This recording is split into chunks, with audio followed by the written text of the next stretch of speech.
whether you are finished or not. After the presentation, the judges will have 10 minutes in which to ask questions. Before we begin, I would like to ask the judging panel to introduce themselves. My name is Rudy Goris. I'm a lecturer at University College Leuven. Hello, my name is Niels Scherpendeel and I'm in marketing and tourism industry for NIBS. My name is Roger Haast and I'm member of the board of governors of this University College. Hello and welcome. My name is Thomas Janssen. I'm in charge of international policy at the Dutch government.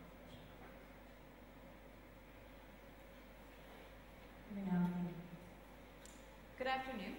We are the Lighthouse Consultants, and we're here to present to you the Board of Directors of Britannia Industries Incorporated, our business plan for moving forward with your corporate social responsibility. To start off, we have an agenda for you. My name is Marie, and I'm going to take you through the key issues that we've identified for your business. Next, I'll provide you with an executive summary that highlights what is contained in our presentation. Then I'll tell you a little bit about the analysis we undertook in doing our market research for you. And then I'll pass it off to Crystal, who will take you through our alternatives and our final recommendation. And then Laura here is going to take you through our implementation plan. And Emily will take you through the financial impact, and then we'll be back to me to conclude. So the first thing we did, as I mentioned, was identify 4 key issues for your business. The first is to develop corporate sustainable responsibility. The second is to utilize your current competencies. The third, to scale up social product distribution. And fourth, establish metrics for malnutrition in India. So this slide here shows an executive summary of the work we undertook today for you. The first is the problem statement, which is to build a business model for corporate sustainable responsibility.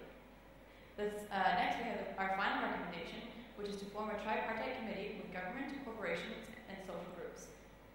The financial impact of this recommendation will be an increase in sales as a result of increased goodwill and brand awareness. So to begin our analysis, the first thing we did was look at our stakeholders. So we identified a few primary stakeholders for your business, the first being yourselves and management for your company. The second being the Indian population, particularly those who are struggling with malnutrition, which is a vast number of population. Next, food distribution nonprofits, the Indian government and other government agencies, competitors in social products, civil society, so a broader society, and Indian food safety organizations. The next step we did was to look at an internal analysis, so we looked at the strengths and weaknesses for your company. There was a lot more strengths and weaknesses. So in terms of strengths, we had that you embrace your internal skills and competencies, great distribution networks, a sound understanding of what it is to be corporately responsible and corporate responsibility, a diverse brand offering, and a lot of use of innovation. In terms of weaknesses, the main one identified in the information you gave to us was that you don't have much international reach at this time. Moving on to the external analysis, we've identified several opportunities and threats. In terms of opportunities, we've identified education in malnutrition, forming a tripartite, the need to cure malnutrition and to solve the problem in general, the popular trend of the fortified product that you offer, the health conscious culture that's developing in India, as well as global expansion. In terms of threats, we've identified strong competitive rivalry, that your product is easily imitated, and any sort of economic downturn will make it really difficult to maintain your budget for corporate social responsibility, as that's often the first thing to go in terms of budgeting. So just to summarize what we took from our analysis and what you should take from our analysis is that we believe you have a strong understanding of your place in society and society's needs and how you can fulfill that need. Your focus on your core competencies and using those to the benefit of yourself and society is great, and you should keep doing it. And society you've identified as a key stakeholder, and we believe that you should keep that mentality going forward. So I'll pass it off to Crystal now, who will walk you through our alternatives. Thank you, Marie. So based on the key issues that we identified, as well as the analysis that Marie just discussed, we've determined the following 3 alternatives. First would be to bid for official tenders for food programs. Second would be to form a tripartite partnership. And third would be to spearhead a family's breakfast program. So just to move in depth into what each of these alternatives are.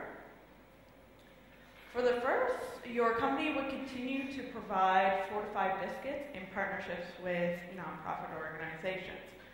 So of course, some of the benefits of this, you have already run a pilot program that was quite successful, and you can build on this with this alternative. As well, you can take advantage of the expertise of your partners. Some of the drawbacks, however, is that when you're when you're doing the bids for the official tenders, there is a lack of brand recognition with that. It isn't as wide as with some of the other alternatives. Moving on to the second alternative of creating a tripartite partnership. This would consist of forming a committee with government representatives, non-competing corporations, as well as some social groups to fight malnutrition.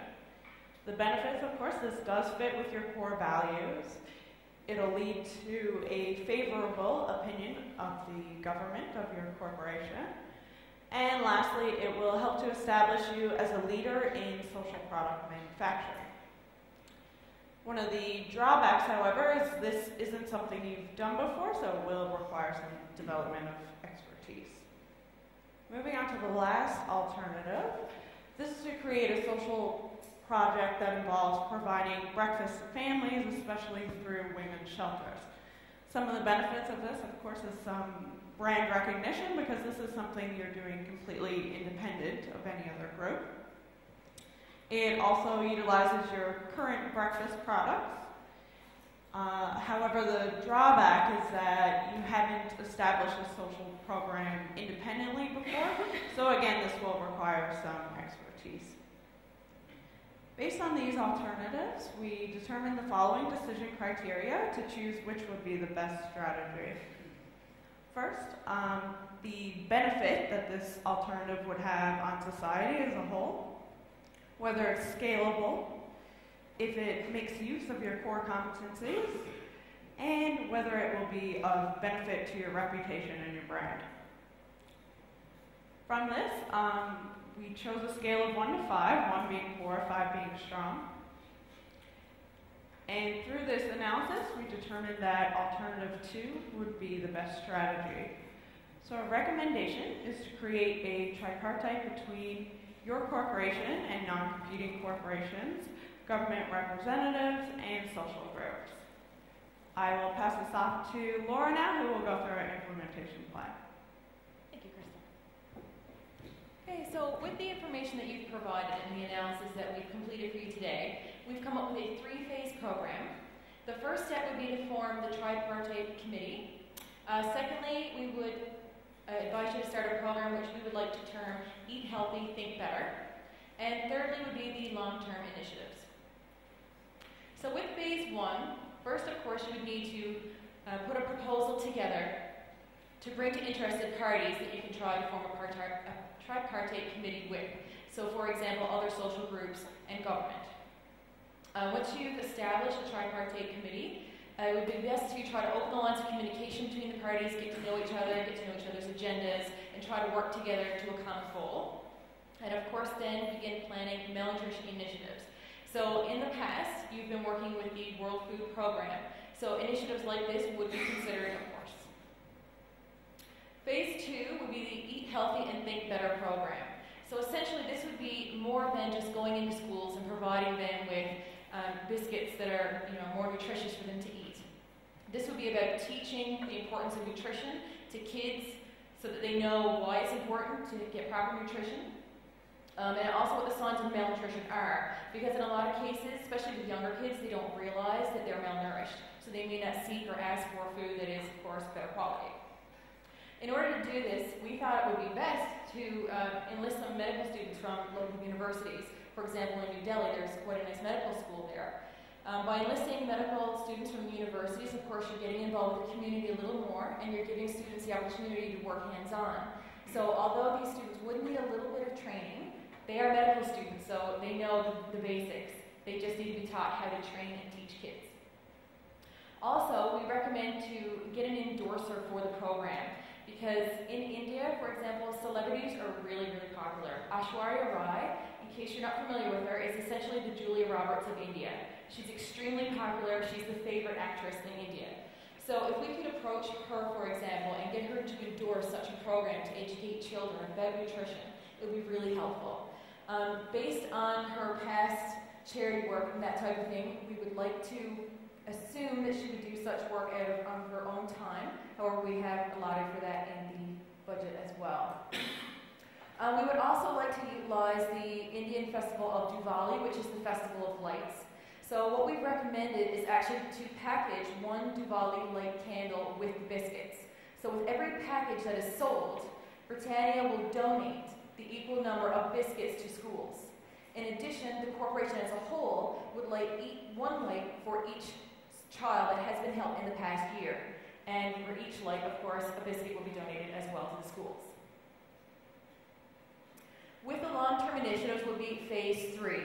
Of course, we work with the World Food Program to match production needs, because in some cases their needs may match what we can do, so we need to keep working with them to make sure that, of course, that you can match the needs that they're asking of you. And of course, to develop and monitor malnutrition metrics. It was mentioned in the information that you provided that it was a little difficult for you to monitor this type of thing, but you also indicated that you've done some small test units. So by using that on a larger scale, you can help monitor for iron levels and vitamin D. And once you have these metrics, you can expand them to larger areas so that you're able to monitor better if your program is working or not.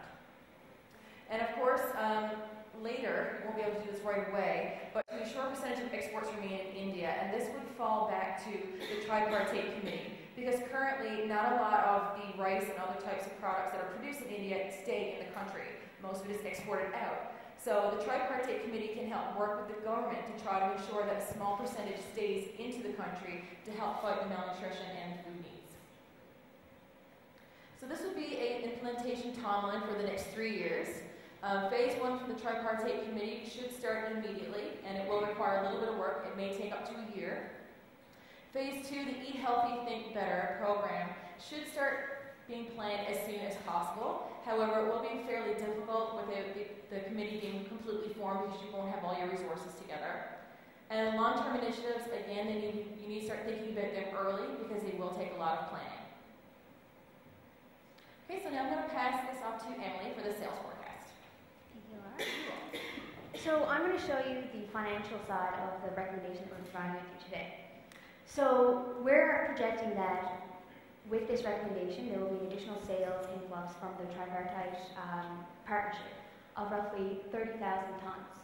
So when converting this to kilograms, we've calculated the gross margin, and we're assuming that based on your past history of the involvement with the government, that they will cover roughly 56 cents in rupee, obviously. And we're carrying this forward because we're assuming that this tripartite partnership is going to be a three-way relationship, and everyone's going to try and contribute their best to the relationship. So at the end of the day, your additional profit in rupee is roughly 10.5 million just from the additional sales of biscuits. As you can see, I've taken into consideration the cost down here. The final cost that you will be covering is only 22 rupee. So upon this, we've also made a cost plan for all the additional implementation elements that Laura has discussed. So the biscuit donation, we've taken into consideration the gross margin that you pay for the products. Assuming that in the month in which Diwali takes place, there will be 2.5 million kilograms sold, and at a cost of 22 per making biscuits each. The biscuit donation will be 550,000, sorry. And then we have the Diwali lights, which will be attached to each of the boxes of biscuits for 500,000. And we've also mentioned here that there are opportunities for donations if you want to get other local community organizations to donate these items to add to boxes. We've also added the training for the education, which this is the medical students. As they are medical students, we don't project that there will be a extremely training needed, but just to kind of get them familiar with what they'll be teaching and kind of how you want it to go. So we budgeted $100,000 for that. We've also budgeted promotional expenses. So this is a significant number, it's $1 million, but as Laura's mentioned, we think that Mrs. Rye, she will donate her time out of her own pocket. So we budgeted $500,000 for her, but we think that this won't actually be an expenditure. So we budgeted just to show you that it is feasible and that even if you do end up having to pay her, that it will be fine and it will still give you the profit that you want. We've also added proposal meetings for preparation of the original proposal, which is the first step in developing the tripartite formation. So as you can see, the total costs are $2.2 million. So projecting this onto your total financial projections, your bottom line and your net profit is increasing over the years, and you can see we're taking into projecting the profit just in the net profit before tax.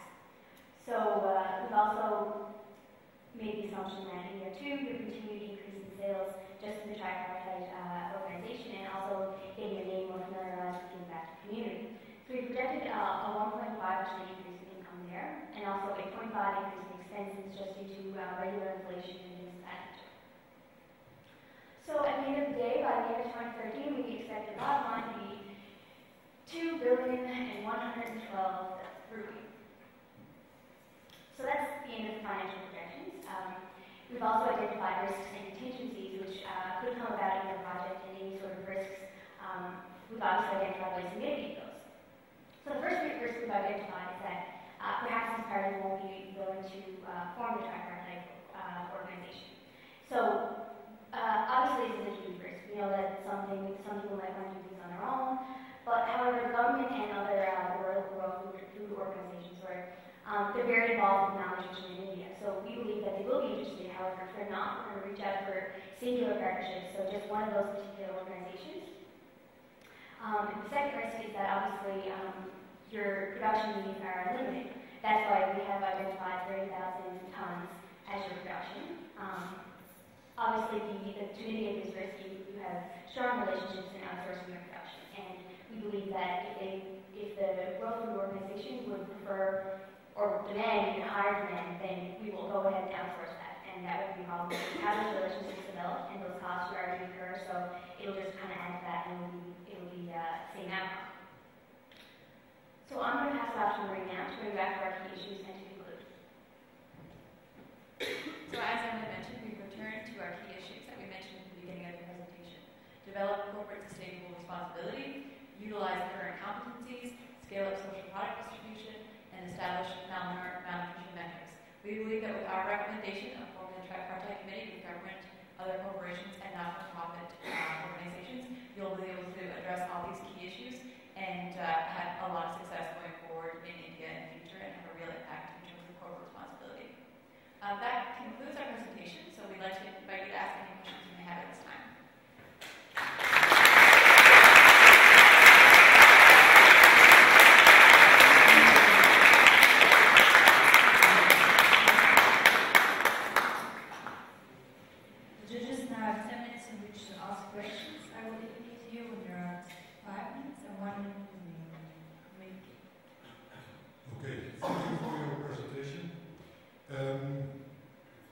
You choose for the tripartite partnership as a major drawback that it's not within our expertise.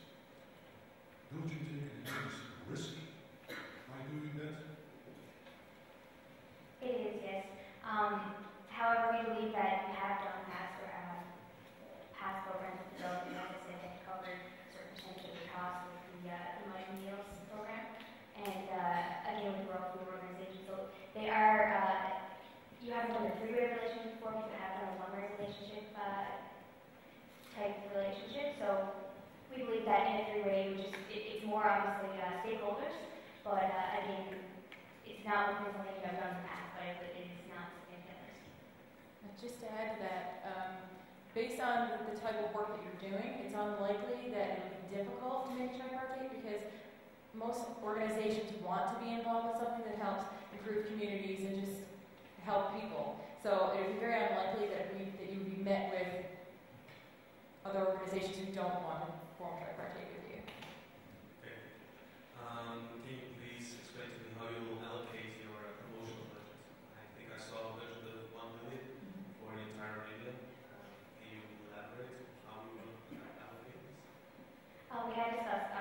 we have budgeted 500,000 for this dry. The other 500,000 is going to be. Sorry, I'm going to interrupt you. I think I saw 50,000 on the slide. No, it was 1 million, and of that there was 500,000. We had 1 million budgeted. So the proposal needs... That the proposal needs is for the tripartite relationship, so we document that need to be standard vote cost. Okay, sorry. The $1 million, is that your question? Yes. Yeah, the 500,000 obviously before Mr. Dry, which again we had expressed it may not actually use expenditure. The other 500,000 is the promotional aspects of the posters or anything that need to be advertised to promote the Diwali promotion of the biscuits and as well as lights, and also the festival lights. Yes, tomorrow. To promote that event as well.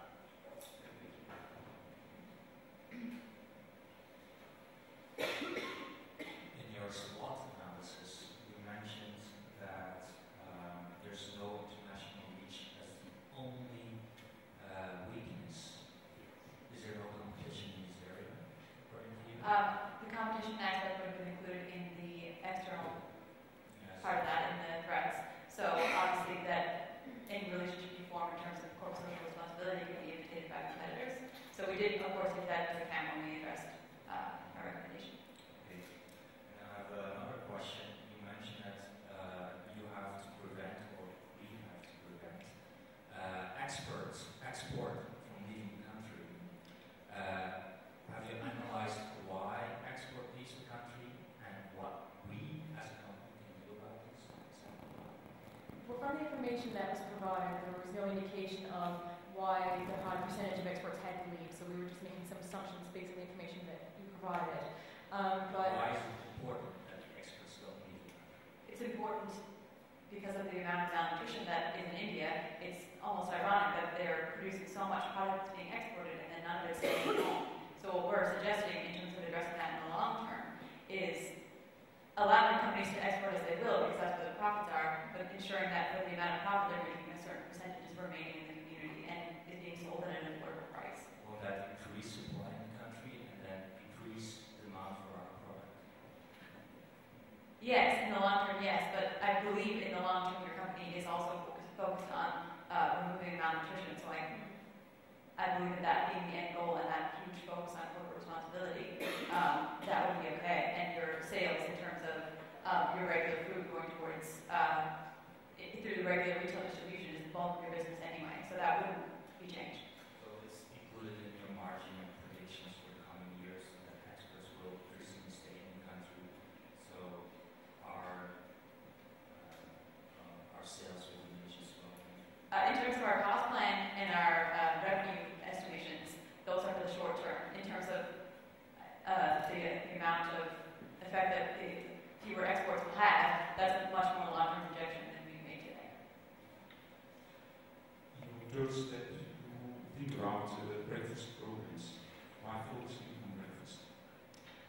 Again, the information that you provided us indicated that you had just produced a new breakfast product. I believe it was breakfast sandwiches.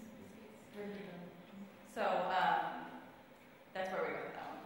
Just to add to everybody knows breakfast is the best meal of the day. And it's also one of the most important meals. So just by capitalizing on that, it focuses on the fact that the people are in need will get that just learning. We have an idea about our breakfast program, but we also have the question whether our breakfast ideas fit with the breakfast habits of Indians. Will we not propose something that really doesn't match with what Indians see? Whether your product matches the Indian case. Again, that's something that can be addressed in long-term our market research. If you want us to do it. Yeah, just we need help there. We can help you with that. Could you please return to the income and expenses slide?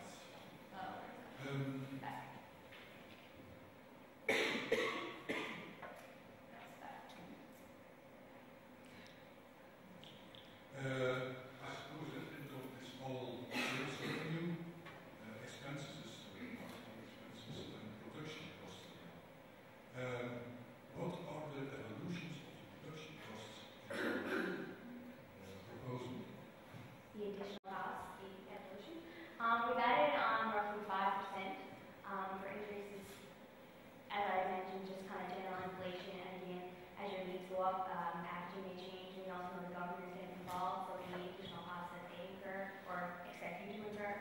So we just kind of generally away from, things like that. How will we go with the possibility of cannibalism in our own product lines? To clarify, we're going to create some market share for selling this new product, but as you know, we also have 10 other brands of cookies. This market share has to come from somewhere, so probably also internally. This. Again, I think this goes back to the malnutrition aspect of the corporate social responsibility. Your other products don't actually have, most of them don't have fortification, and I know some of them do. The government is planning to enforce fortification, so in the long run, this market will be referred now and will go forward through future years. So our other products will lose their importance? Not necessarily, but based on the information we provided, that's what government wants. Okay, thank you. How are you going to ensure the participation of government? What if government doesn't want to participate? If government doesn't want to participate, it's not the end of the day, because we're a food organization and there's other United Way, there's many other organizations who are very significantly influential globally, not just in India. So without the government, it's not the biggest barrier, it's not the biggest achievement. Obviously, we can kind of competing with them, but at the end of the day, it's malnutrition. There is no competition. You're helping people at the end of the day. Of course, I would put a slight barrier on the suggestion we made about keeping some of the exports into the country, because of course you can't do that if you're not partnering with the government, but there are organizations you can certainly partner with that can help. And in your SWOT analysis, you mentioned as an opportunity the need to cure malnutrition. Does that mean there's complete awareness of this need? Part of the reason we chose some of the promotional efforts, such as the Diwali, the Festival of Lights, was because you're getting involved with an event that is already popular in the country, so you are raising that awareness with those promotional ideas. Malnutrition in itself isn't necessarily known by everybody, especially the younger generation, and it's important that you reach out to those people and influence them to know that nutrition is a biggest part of your life. You need to be nutritious in order to survive. You want to eat healthy, think better. So by reaching out and letting everyone know that the cure needs to be there. I would like to go back to your decision matrix. Sure.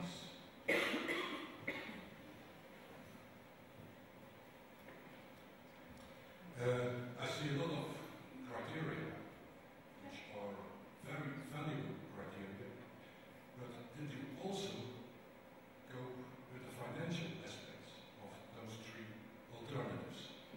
We did. In scalability, we kind of looked at the financial aspect there in terms of. Please stop.